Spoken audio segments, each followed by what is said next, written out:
Well, folks, the dynamics of the 2024 election are changing. They're changing like every minute, and you're not going to want to miss a minute. As a Daily Wire Plus member, you get unlimited access to our daily, uncensored, ad-free shows, live breaking news alerts, investigative journalism the left wants buried. Join the fight right now at dailywire.com/subscribe. So let me start with the state of the race. The state of the race is that Donald Trump is now running dead even with Kamala Harris by most of the available polling data.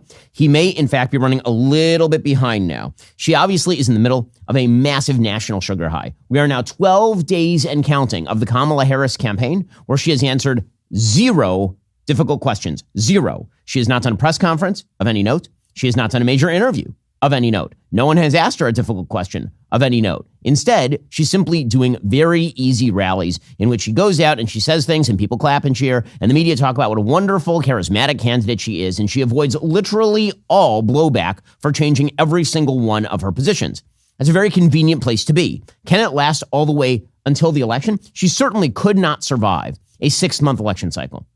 If she had become the nominee in, say, March, she would be in real trouble because all of this stuff would come out. The problem is the election timeline is so shortened by the fact that the Democrats swapped her in at the very, very, very last minute that it's possible, it's plausible that she theoretically could survive unscathed without ever having to do a press conference. Somebody online asked yesterday, when will she do her first press conference? And my answer was January 1st, 2025. January 21st, 2025, the day after the inauguration. And she is not going to answer any questions at all. None, if she can help it. That is her goal. And so far, it is working. According to the GOP polling firm Public Opinion Strategies, the current race, state of the race, is Kamala Harris has a 3-point lead in Pennsylvania. She has a 2-point lead in Wisconsin. She has a tie, a statistical tie in Michigan. She's 1 point behind in Nevada, and she's 5 points behind in Arizona. Okay, let's be clear. If that were the final outcome of the election, Trump would lose.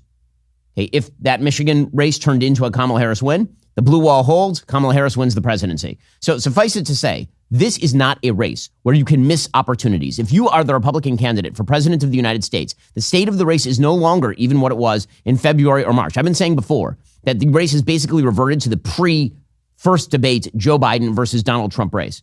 That's not quite true. The enthusiasm levels for Democrats were not all that high even before that first debate, but now they have been revivified largely by the switch in time. They are getting the artificial euphoria of suddenly receiving oxygen after having spent months being asphyxiated by the Biden campaign. This is something CNN's Harry Enton was pointing out. He says, we have now switched from a model of a low turnout election to a model of a quite high turnout election because Democrats are now back on the we are energized bandwagon. Here is Harry Enton of CNN, who's a good poll analyst. You look post-debate 2024, look at that. It was just 55% of registered voters. That was actually the same as it was pre-debate, 55%. It was significantly lower than it was in 2020 during the summer when it was 60%. But look at where we are now. We are now at 62% after the RNC, after Kamala Harris gets into this race. And that is actually a higher number than what we saw during the summer of 2020 when it was 60%. So at this particular point, as we look at the math right now, if we are trusting what voters are saying, it's actually possible we'll see higher turnout than what we saw in 2020, which is what you pointed out was record turnout. Okay, that, of course, is not what the Republicans are looking for. They were hoping the Democrats were depressed and they were going to stay home. And it was that way up until Joe Biden basically died. And by the way, he's not been seen since. He's done one statement since he became the not presidential candidate. And he's been completely absent as the world is on fire, which is something that Kamala Harris should have to answer for. Okay, now this gets to how this campaign is going to play out.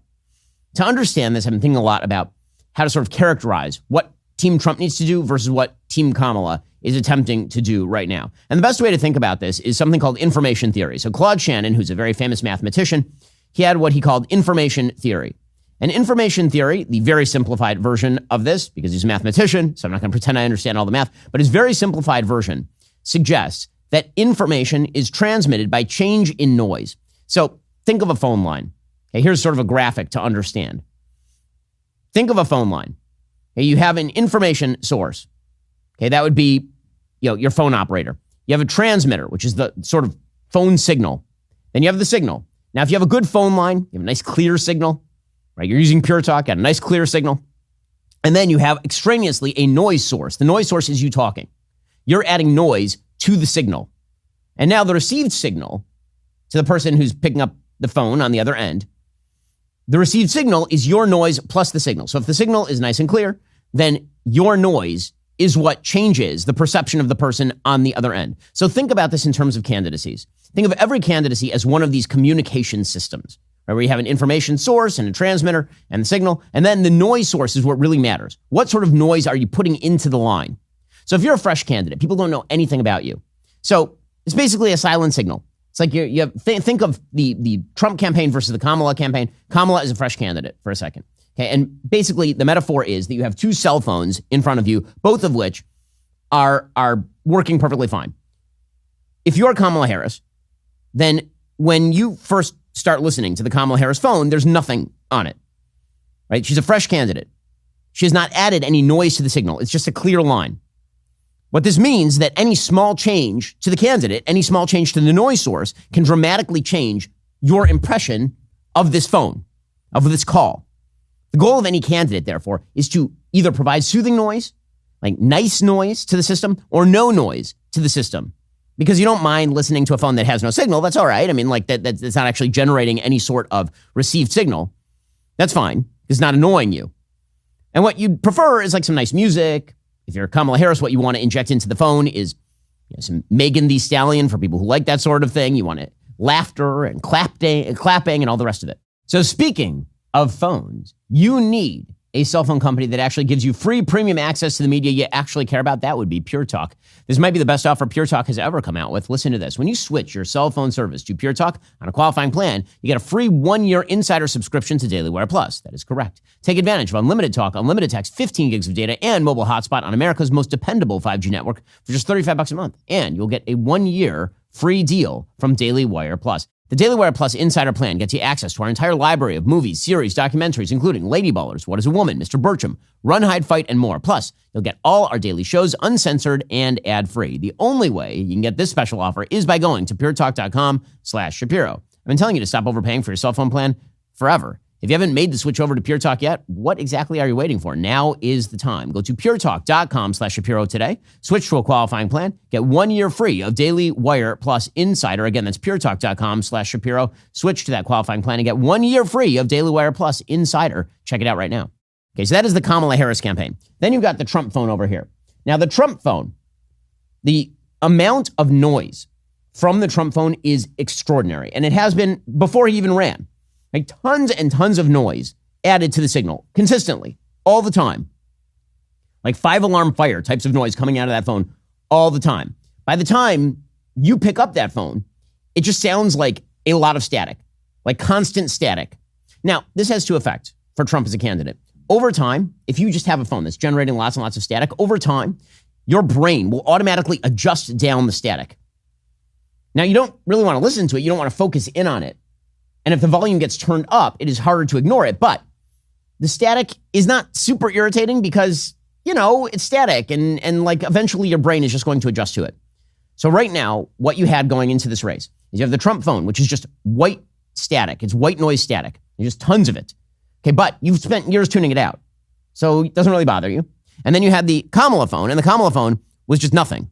There's nothing on the Kamala phone. So if you've got the Kamala phone over here, your goal is to focus in on your own candidacy, to minimize the amount of noise that you're injecting into the system, or unpleasant noise that you're injecting into the system, which means that you say some sort of unifying things, some moderate things, you play Beyonce's Freedom and all the rest of this kind of stuff. That is your goal. And your other goal is to somehow get Trump to keep raising the volume on his phone, and to get Trump to keep increasing the volume on the thing that most people have tuned out, and get them to tune back into how annoying that phone is. That's Kamala Harris's goal. And Kamala Harris has help in this, of course. The media are radically increasing the volume on the Trump phone, and they're radically decreasing the volume on the Kamala phone. So Trump has a real challenge. Now, Trump also has a superpower, okay? His superpower is that he can break through that media monopoly. It becomes Trump's job to break through that media monopoly in direct ways. That is his superpower. He can, because he's so loud, he can add noise to his opponent's signal by redirecting her entire campaign toward defense. What he wants is all the noise that she's adding to the system to be defending all the charges that she's a flip-flopper, all the charges that she's wildly dishonest, all the charges that she's radical. right? That is the way that Trump can actually affect the campaign. Because, again, you tend to tune out the Trump phone. Everyone tends to tune out the Trump phone. He can change that by being incredibly well-directed. You saw some of this, by the way, in the aftermath of the assassination attempt. That was new information. That was new noise on the Trump phone. That was totally different from the old noise on the Trump phone. And suddenly everyone was looking at him. Was this the brand new Trump? Was this the different Trump? And then it kind of wasn't. He went back to being himself and he started to tune it out again. But every media opportunity is an opportunity for Trump to force Kamala to inject bad noise into her system. That's his goal right now. That should be his goal right now, to add bad noise to the Kamala Harris system. And that means changing angle. It means changing topic. It means not just adding more car alarms and squeaky horns to the Trump phone. It means doing something that is so directed, something that is so meticulous, something that forces Kamala Harris to change the noise injection into her signal. Right? You need her to stop with the Megan Thee Stallion and the applause and the moderation, and you need her laughing awkwardly as she explains her position on the border, for example. And that requires meticulous attention. And there's plenty there because Kamala Harris keeps reversing her positions over and over and over again. She just keeps reversing her positions. So, for example, literally yesterday, and she's not even doing it herself because she is so hell-bent on not adding noise to her signal that she's basically trying to do it under the table. She won't come out and talk about changing her positions. She won't even talk about her positions at all. She will put out a statement via a surrogate, not on her campaign Twitter, talking about doing this. So a spokesperson for Kamala Harris's campaign told the Washington Examiner on Wednesday that Kamala Harris has now changed her position on a federal jobs guarantee. She had promoted that during the 2020 election cycle. So again, notice what she's doing. She's very quietly changing every single one of her positions, very quietly, trying to keep that volume down on her campaign. That is the goal. Just keep a lid on it.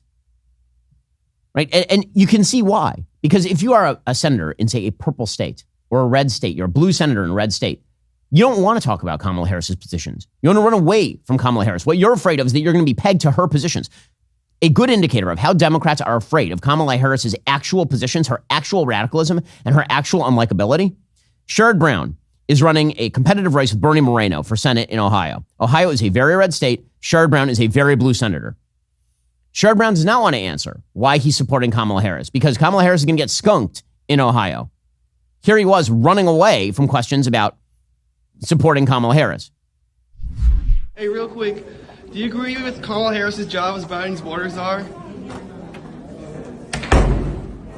Senator Brown, do you support Kamala's work as Biden's border czar? This is their sign right now. Do you support Kamala Harris's cause to defund the police and abolish ICE? We answer their question, Senator? Yes. So he runs away. And Kamala Harris is running away too. Again, we are 12 days in counting of her answering 0 questions. When you're looking for great employees, you need all your questions answered. And this is why we use ZipRecruiter. We at Daily Wire, we've hired a lot of highly skilled people to be part of this growing creative powerhouse, editors, attorneys, engineers, and we've used ZipRecruiter extensively. Whether you need to hire a civil engineer in New York or a pediatric nurse in Nebraska or an attorney in Colorado or a mascot in Michigan, you need ZipRecruiter. ZipRecruiter finds qualified candidates fast for all kinds of roles. Right now, you can try it for free at ZipRecruiter.com/dailywire. ZipRecruiter knows how to get things done quickly and efficiently. Doesn't just cast a wide net and hope for the best. ZipRecruiter's cutting-edge technology actively seeks candidates with the skills and experience you need. Once you've reviewed your list of qualified candidates, you can invite your top choices to apply. This streamlined process encourages them to apply sooner, allowing you to fill that role faster. From accountant to zoologist, ZipRecruiter makes hiring faster and easier. 4 out of 5 employers who post on ZipRecruiter get a quality candidate within the very first day. Try it for free at this exclusive web address, ZipRecruiter.com/dailywire. Again, that is ZipRecruiter.com/dailywire. ZipRecruiter is indeed the smartest way to hire. Okay, all of which brings us to Donald Trump's appearance yesterday at the National Association of Black Journalists. So, first of all, points to Trump for doing the thing he has to do. Okay, Donald Trump does need to go into unfriendly spaces. And typically, he throws some really good punches in unfriendly spaces. And he did some of that at the National Association of Black Journalists. Kamala Harris, by the way, is so afraid of answering any questions that she literally turned down an invitation from the National Association of Black Journalists, which is unbelievable because the NABJ is like a Kamala Harris fan club, as you'll see from the questioners. the questioners are undoubtedly in the tank for Kamala Harris. They think she is the second coming of Barack Obama, who is, of course, the second coming of Jesus. So she's the third coming of Jesus by the media's lights. In any case, she turned that down because she's a coward and she doesn't want to answer questions, which, by the way, is why Donald Trump should today, he should say, of course I want to debate Kamala Harris. I can't wait to debate Kamala Harris. I want to put her on stage and make her defend against her positions. I want her to answer for her performance as border czar or for being the last person in the room on Afghanistan. I want her to answer for the fact that she has switched every single one of her positions in the last 5 minutes by surrogate. I can't wait to do that. I want to debate her every single day. That's what Trump should be saying today. Okay, but in any case, Trump has the courage to go into unfriendly spaces. Kamala Harris obviously does not. And it's not just a matter of cowardice, it's a matter of strategy, because as we say, what she wants to do is keep the noise levels on her phone really low all the way up until she's president, at which point she can do whatever the hell she wants. That is her goal. And it's Trump's job to increase the noise levels, the bad noise coming from the Kamala Harris phone. And the way to do that is by meticulously attacking her positions, by meticulously attacking her record, by forcing her to respond to all of that. More Trump noise doesn't change the math here. Trump has a ceiling. That ceiling is about 47, 48%. Occasionally he breaks through to like 50, 51% in some of the head-to-head polls. That's rare. Donald Trump has a fairly high floor and a fairly low ceiling as a candidate. So what he really needs to do, this has always been true, it's true for him against Hillary Clinton, it's true for him against Biden in 2020. He needs to drag down the other candidate. That's what he needs to do. And it's what he's had a particular skill in doing. If you go back to 2016, again, he was a very noisy candidate, incredibly noisy, but it turns out that, again, Americans just sort of tuned out the car alarm at a certain point. But he added enough noise to Hillary Clinton's signal that it really wrecked her candidacy. By talking about how crooked she was and the 30,000 emails, and by talking about her record going after Bill's accusers and all this kind of stuff. In 2020, he wasn't able to do that because Joe Biden hid in the basement, and there was not a great way for him to add noise to Joe Biden's signal. In 2024, there is plenty of opportunity to add noise to Kamala Harris' signal because so far there ain't no noise in that signal at all. So he can totally wreck her line. But he actually needs to do it. Okay, so he starts off at the NABJ, and this is like classic good Trump. This is really. So Rachel Scott asks a question, and she starts off by asking him, it's one of these Gish Gallop questions where she's like, here's every bad thing you've ever said in the past, according to my lights. Why are you so mean to black people? I mean, that's pretty much her first question, is ABC's Rachel Scott. And Trump treats her like he would any other interviewer. He's like, that's a terrible question. I at least showed up. Kamala Harris didn't even show up. He's correct about this. You have told 4 congresswomen of color who were American citizens to go back to where they came from. You have used words like animal and rabbit to describe black district attorneys. You've attacked black journalists, calling them a loser, saying the questions that they ask are, quote, stupid and racist. You've had dinner with a white supremacist at your Mar-a-Lago resort. So my question, sir, now that you are asking black supporters to vote for you, why should black voters trust you after you have used language like that? Well, first of all, I don't think I've ever been asked a question in such a horrible manner. First question. You don't even say hello. The crowd laughs because they know it's true. Are you with ABC? Because I think they're a fake news network, a terrible network. Again, the crowd is into it because, again, that's great Trump, right? This is where Trump shows that he's willing to walk into any fire. Right? Kamala Harris is running for the hills. Trump is willing to walk into any fire. And this is his magic ability. It's his magic ability. Now use the power for good. Use the power for good, sir. Okay, so the questioners are ridiculous. I think they overstepped, and I think they made themselves look pretty foolish by being so insanely partisan and aggressive with him. So he was asked about the fact that he had suggested that illegal immigrants are taking black jobs. And so he's asked, what is a black job? Okay, it's unfortunate phraseology. When Trump said that, what he meant, obviously, is that if you look at jobs that are disproportionately held by black Americans, those are jobs that very often are vulnerable to being undercut by an illegal immigrant labor base. He doesn't mean that the job itself is black or that it can only be held by a black person. It's an unfortunate turn of phrase, but is it supposed to be racist or insulting in any way? Of course not. Here is his answer.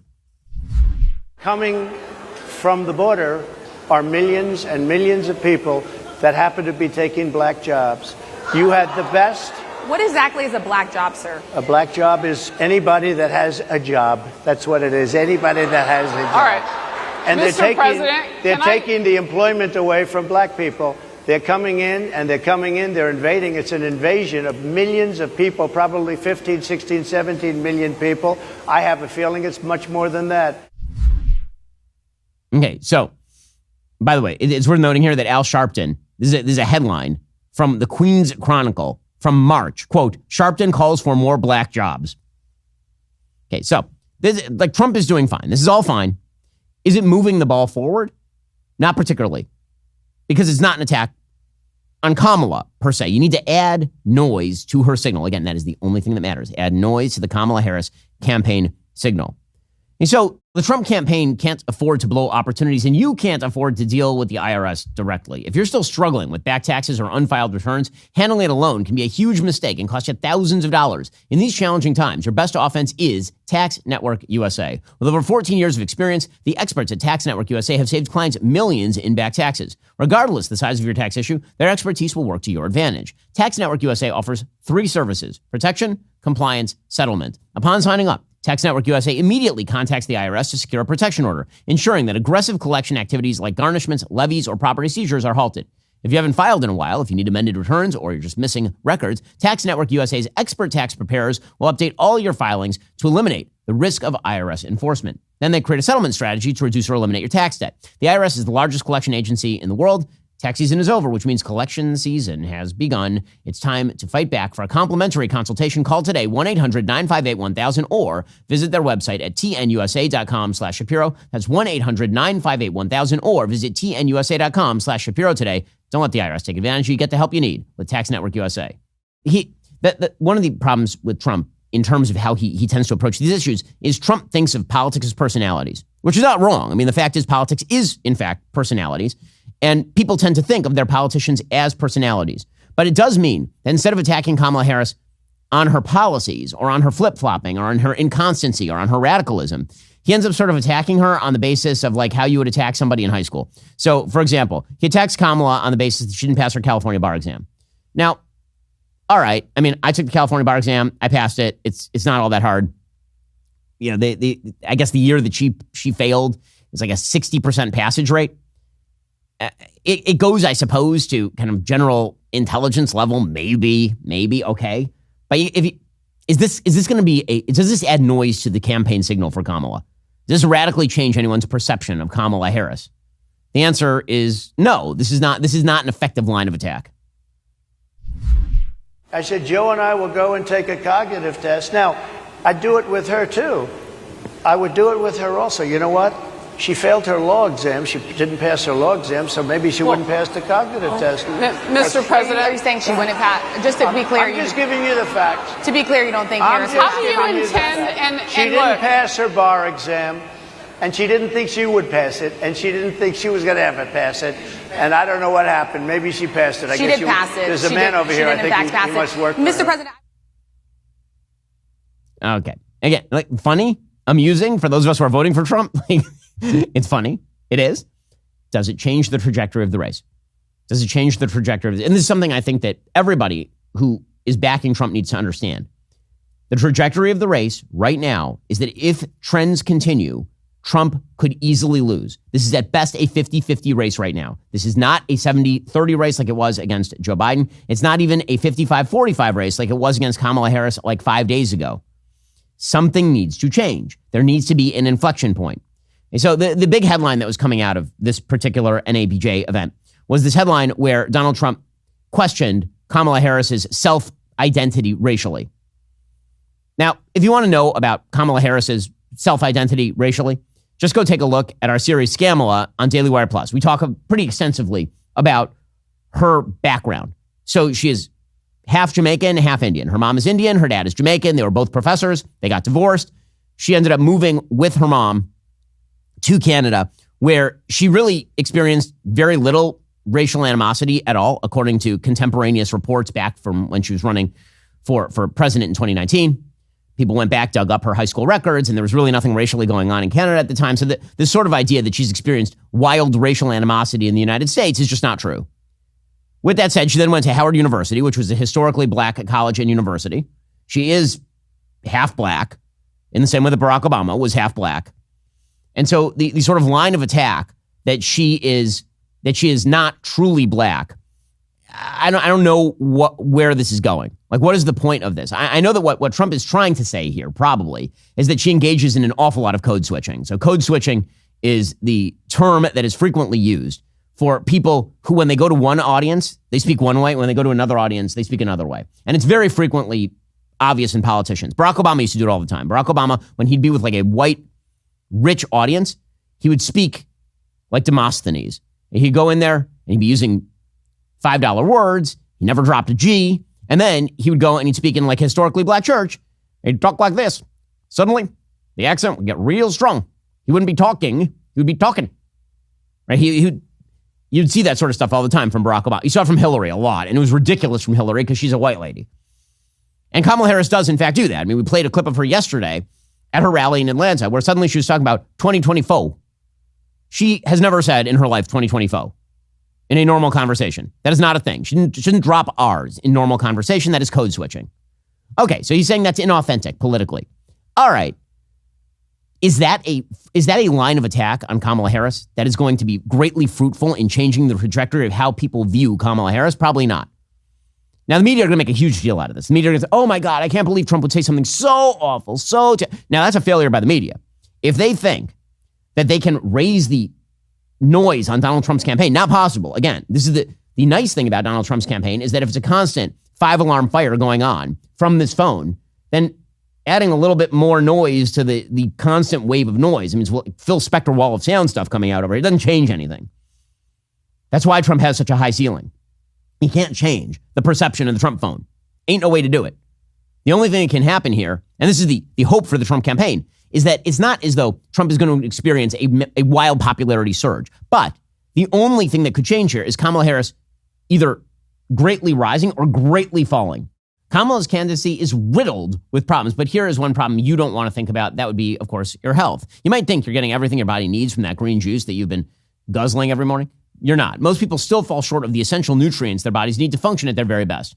My good friend and colleague, Christine, who's a triathlete who also happens to be mom to a toddler, which is impressive. She's been taking Momentus creatine, omega-3, and protein daily to cover all her bases. She is thrilled with the results. These 3 supplements support nearly every aspect of foundational health, from aiding cognitive function to reducing muscle and joint inflammation. Momentus is dedicated to working with only the best experts in business and to using the highest quality ingredients. What's on the label is what's in the product and absolutely nothing else. Momentus also heavily invests in third-party testing, holding their products to the standard set by the most demanding organizations on the planet, including the NFL and the NBA. There's a reason why the world's best athletes and experts use and help develop Momentus products. So if you're like Christine, and you want to take supplements that are made by and used by the best in the world, go to livemomentus.com/Shapiro or use code Shapiro for 20% off. Again, that's livemomentus.com/Shapiro, livemomentus.com/Shapiro, or use code Shapiro for 20% off. Right now, she has basically no ceiling and she has basically no floor. And that is a massive problem for her if, again, he can change the noise ratio to her signal on her phone. So here is Donald Trump saying the thing that launches 1,000 think pieces.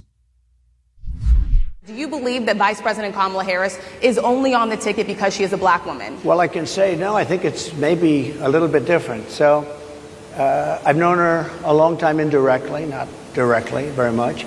And she was always of Indian heritage, and she was only promoting Indian heritage. I didn't know she was black until a number of years ago when she happened to turn black, and now she wants to be known as black. So I don't know, is she Indian or is she black? She has always identified as people are laughing, black. pretty amusing. I respect either one, but she obviously doesn't, because she was Indian all the way, and then all of a sudden she made a turn, and she became a black person. Just to be Okay, so she became a black person is the line that they're using. Now, you understand that he's doing basically an analysis of code switching here. Okay, with that said, is this like a well-stated claim? I do not think it is a well-stated claim. I do not think it's an effective claim. I think everyone knows Kamala Harris is black. I think Kamala Harris, again, went to Howard University. I think Kamala Harris has pretty obviously campaigned, in fact, as a black woman. She was selected for the vice president based on the fact that she was a black woman by Joe Biden, who said so at the time. And this has been it's not as though this is like an infrequent conversation. The reason that she's frequently referred to as Indian American in very early headlines about her is because Barack Obama had already been the first black president. So no one cares about the second black anything. They care about the first blank something. So first Indian American, first woman, right? That in any case, Is that going to damage Trump? So the media seem to think this is like a kill shot on Trump or something. It is not, of course. That's incredibly silly. What it is a missed opportunity for Trump, because he has an opportunity when he goes into a hostile environment like the NABJ to really change the topic to the media being in the tank for Kamala, and Kamala not being here answering questions, and her being radical, and you targeting me while she's made life for Black Americans significantly worse with her inflation, with her terrible foreign policy, with illegal immigration.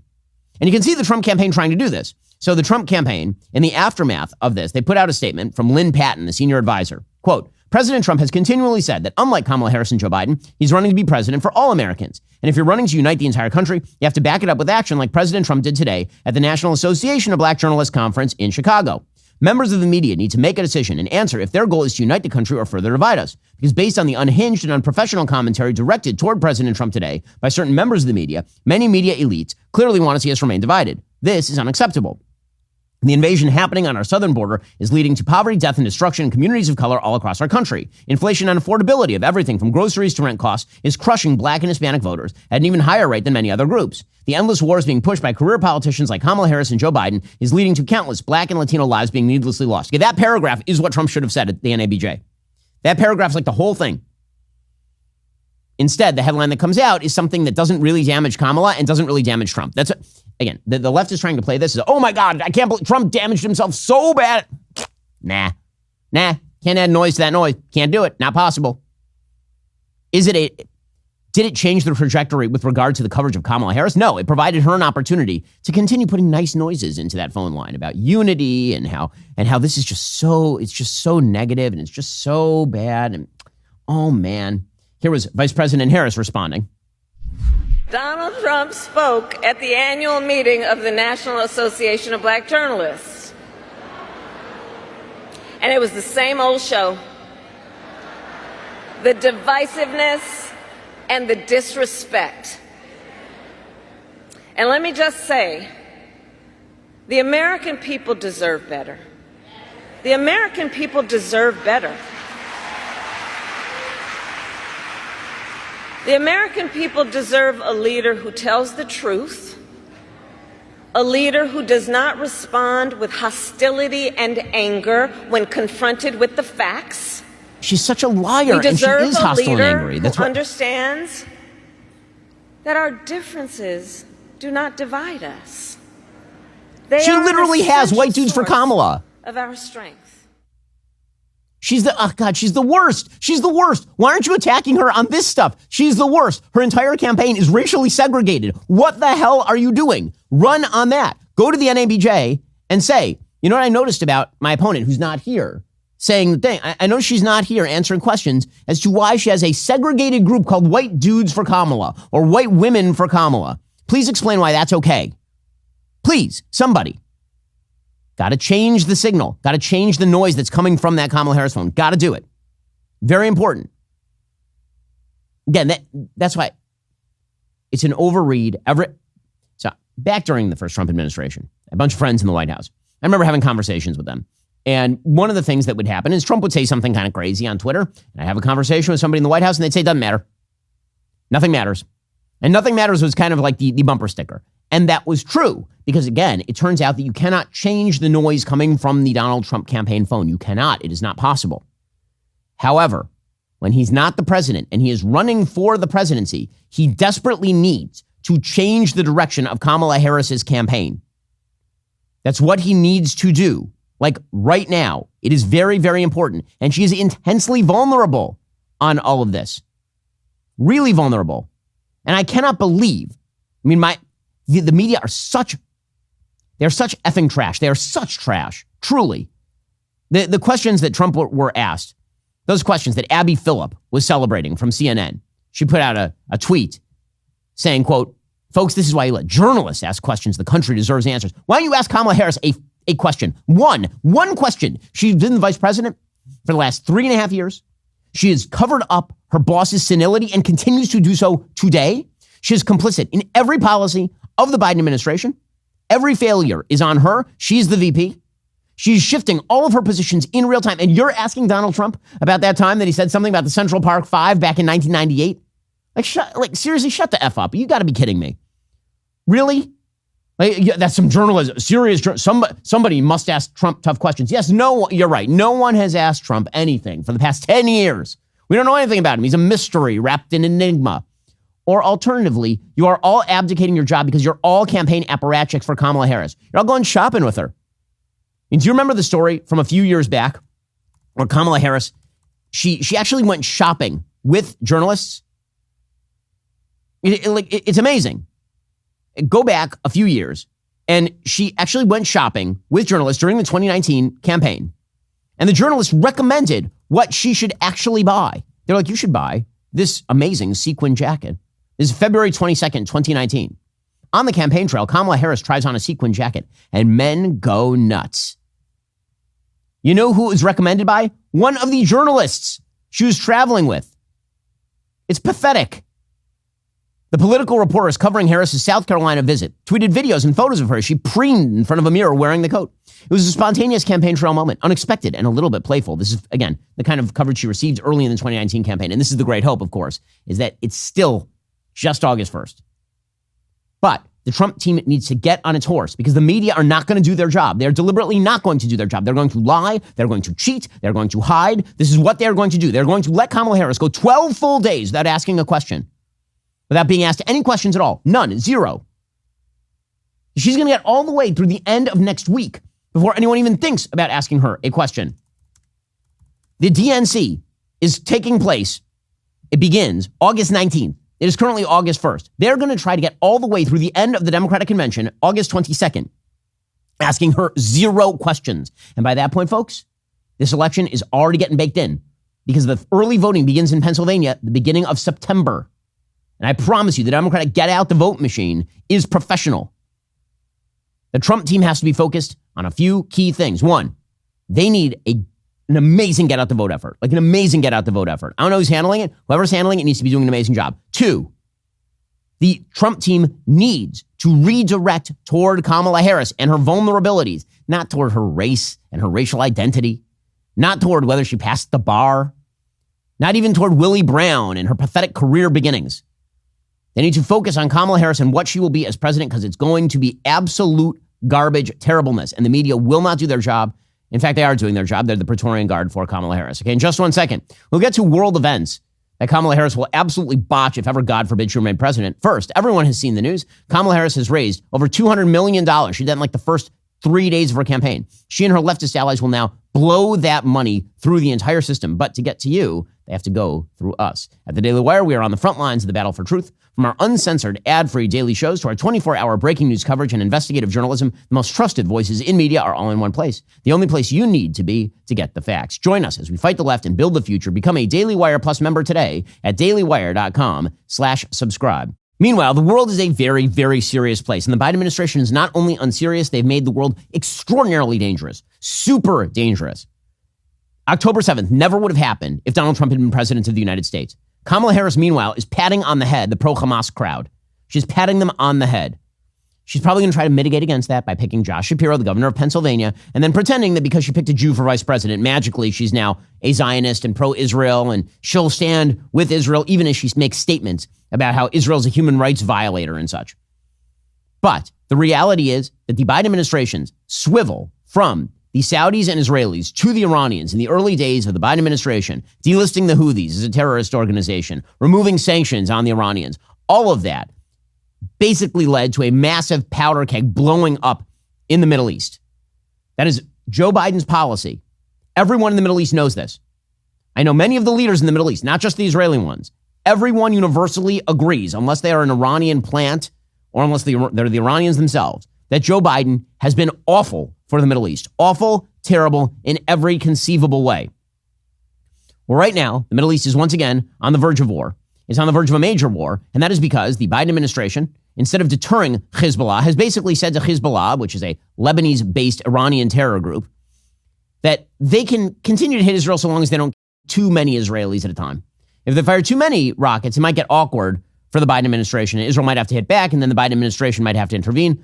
But if you just go low level, then it'll be fine, which, by the way, is the way that Joe Biden does foreign policy.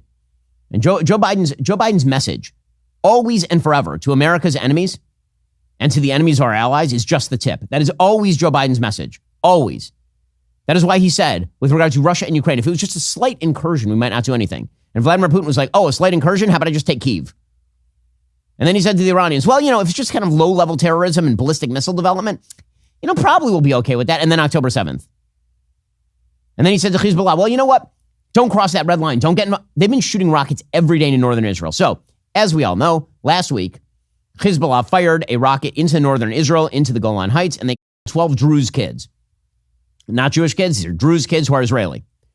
And the response of the Israelis over the last 24 hours has been extraordinary. In 24 hours, they took out the number 2 of Hezbollah in Beirut, which is the capital of Lebanon. They took out the top, quote-unquote, political leader of Hamas in Iran, in Tehran. It's still unclear exactly how that happened. Pretty amazing intelligence work. And then they proceeded to hit a top IRGC, Iranian Revolutionary Guard Corps leader in Damascus. So 3 foreign capitals, 3 dead terror leaders. So that's what Israel did. Now Iran is threatening retaliation. Of course, and again, none of this would be necessary except for the fact that the Biden administration unleashed the Iranian proxies all over the region. So now the Iranians are threatening full-scale attacks on Israel. According to the New York Times, Iran's supreme leader, Ayatollah Ali Khamenei, who should, we can all hope, take a shorter than expected helicopter ride, has issued an order for Iran to strike Israel directly in retaliation for the of Ismail Haniyeh, who is Hamas's leader. Khamenei gave the order at an emergency meeting of Iran's Supreme National Security Council Wednesday morning, shortly after Iran announced that Haniyeh had been. That is according to 3 Iranian officials, including 2 members of the Revolutionary Guards. They asked their names not be published because they were not authorized to speak publicly. Okay, let's be very clear about what's happening here. The Iranians are coordinating with the Biden administration. How far can they go without the United States letting Israel off the chain? That's exactly what's happening. It's what happened the first time, by the way. What happened you remember, it was like 3 months ago that Iran launched a large-scale act of war by firing 300 missiles and drones at the state of Israel. Virtually all of them either fell in Iran because they're crappy technologically, or they were knocked down by the combined allied forces of Jordan, UAE, the UK, the United States, and Israel. The Saudis as well. Well, now, presumably, they're going to do the same thing. They have to pop off in order to show that they're really, really mad. Apparently, yesterday, they raised the red flag of revenge atop one of the mosques in Tehran, which made me get out my orange flag of indifference. Where does this come from? I feel like it's actually not a terrible idea. Maybe in the studio, we need like a box of flags so I can let my staff know my mood every morning. Like the purple flag of irritation. In any case, the large-scale probability is that over the next 48 to 72 hours, there will be some sort of similar attack to what happened before. Theoretically, it could spiral out of control. If the Iranians are shocked themselves and are successful and hit a tower in Tel Aviv and 500 Jews, then there will be a full-scale war in the Middle East. The Biden administration has brought this about. Clearly, where is Joe Biden, by the way? Remember that time that he was the president and is still the president? Karine Jean-Pierre was asked, does Joe Biden want to come out and say anything about what's going on in the Middle East, at any point here? And here's Karine Jean-Pierre being, nope, he's napping. We heard from Secretary Blinken, we heard from Secretary Austin, we heard from the Vice President. It would be something that ordinarily we'd expect to hear. Stay tuned. I just said that you're going to hear from the president later this week. And look, I think when it comes to the Middle East, when it comes to foreign policy more broadly, this is a president that has a record to stand on when it relates to making sure we're putting the national security of the American people first. Wow. So later this week, he'll show up, he'll say a few words, and then he'll mumble and stumble back into the other room, and then he'll lie down again, and we'll pretend that he's the president. What an unserious political system we have, truly unserious people. We have a world that is on fire.